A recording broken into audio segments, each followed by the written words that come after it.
Hello and welcome. Today we're working on the brand new checkbox in Excel. There used to be a way of doing it in Excel that was kind of clunky and not very user-friendly, and a lot of people, it just wasn't worth the trouble to do. But now we have a really easy way to do a checkbox in Excel. So let's get started. If you're new to the channel, my name's Jeff from Finally Learn, where I teach everything really based on Excel. I teach accounting, finance, so on. And so here we have transactions, we have names, units, and prices. So let's multiply the units times the prices. So units times the price, and we get our total sales, and I'm going to copy that all the way down.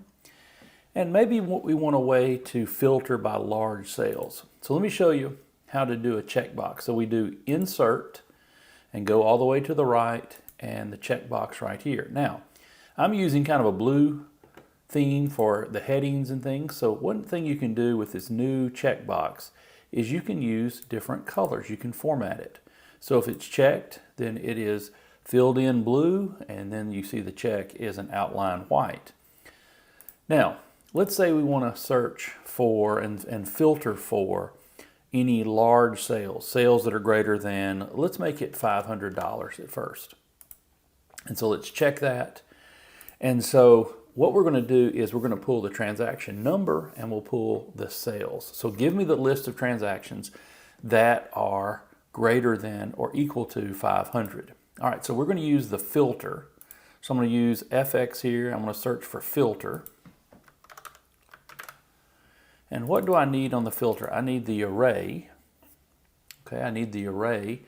So I'm going to look at this is my array and include anytime our sales are greater than or equal to, and we're going to point to the 500. And if it's empty, we'll say, none. There's no transaction that meets this criteria. And so here we have lots of transactions that meets this criteria. Now, I haven't installed the button yet, so I need to do an if statement. So now let's look at this check mark or checkbox.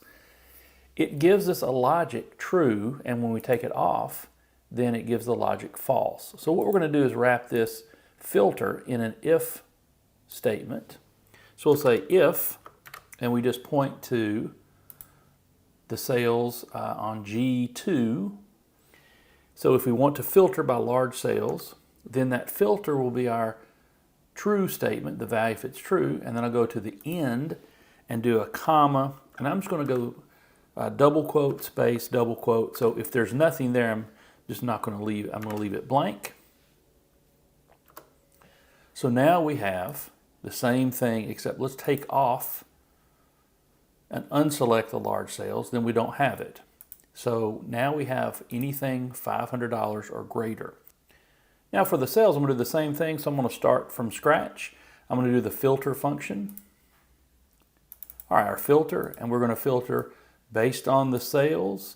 We're going to include the sales that are greater than or equal to, I'm going to point to the 500, and we're going to say none. If there's none, it pulls and it doesn't find anything greater than that criteria, then we'll have it say none so we know that it's working. There's just not one that is greater than 500 or 1,000 or whatever it is. All right, so that's working. I need to hook it up to the true false. So I'm going to make this an if statement. So if, start my parentheses, I'm going to point to the true false, which is the check mark or the checkbox. And then all the way at the end is going to be my false. So I can just do a double quote. And there we have the ones that are greater than 500, greater than or equal to 500. There would have, how many, 8 of these or so? Well, what about 800? So 800, now watch, we have one that's exactly 800, so we're testing that it works.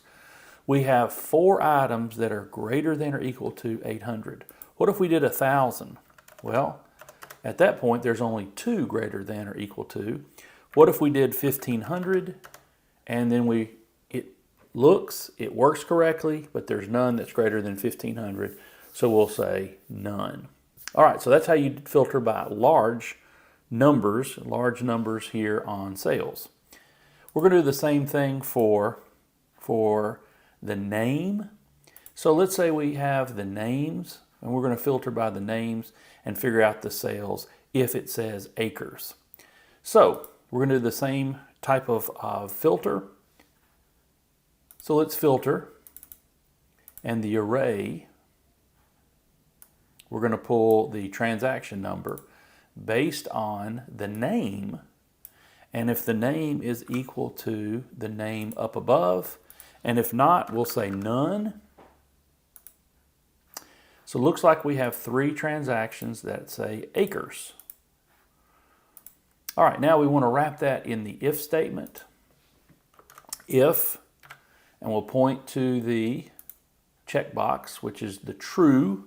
So if it's true, then we filter, and that's the value if it's true. If it's false, then I'm going to put double quotes and close my parentheses, so nothing changes right now. We'll do the same thing for the total sales if it says acres. So I'm going to filter, and the array that we want is sales based on the acres name, if that's equal to acres, and if not, we'll put none. Now, this is not hooked up to the if statement yet, so we need to put the if statement, so that way the checkbox will turn it on and turn it off. So we'll do if, and we'll point to the checkbox, comma, then that becomes the true condition, and then comma, I'm going to put double quotes because I'm going to leave it blank if the box is not checked. So now it looks like it works, so let's check. If we take off the checkbox, then we're not pulling it all. If we select it, then we have the 3 that are acres. We also have echo. So we have 1 transaction that's echo, and it's transaction 105 in the amount of $800. And if we did Carter, we have 3 transactions. If we did Smith, then it's pulling it correctly, but there's no transaction that says Smith. All right, so one more. Let's do this. Let's say we go back to our original data, and we'd like to know if we can select several and just figure out what is our total sales. So I'm going to put in, just highlight all this. I'm going to insert checkboxes.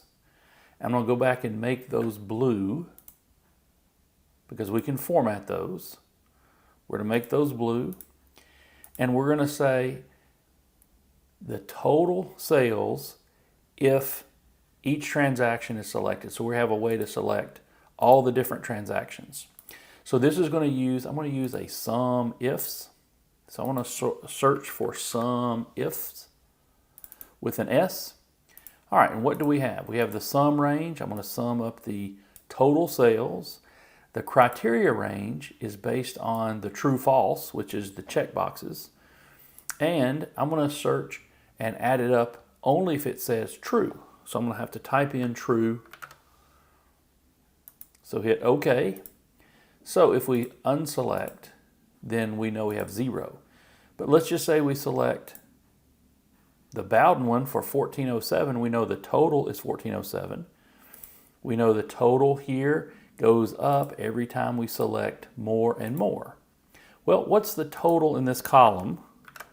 The total in that column is 8390. So if I select everything, then I should get 8390. So this is a way you can use checkbox to use the logic of checkbox, which is if it's selected, it's true, and if it's unselected, then it's false. I hope this is helpful for you. We got lots of videos on Excel, lots of videos in accounting and finance. Hey, thanks for watching. We'll see you in the next video.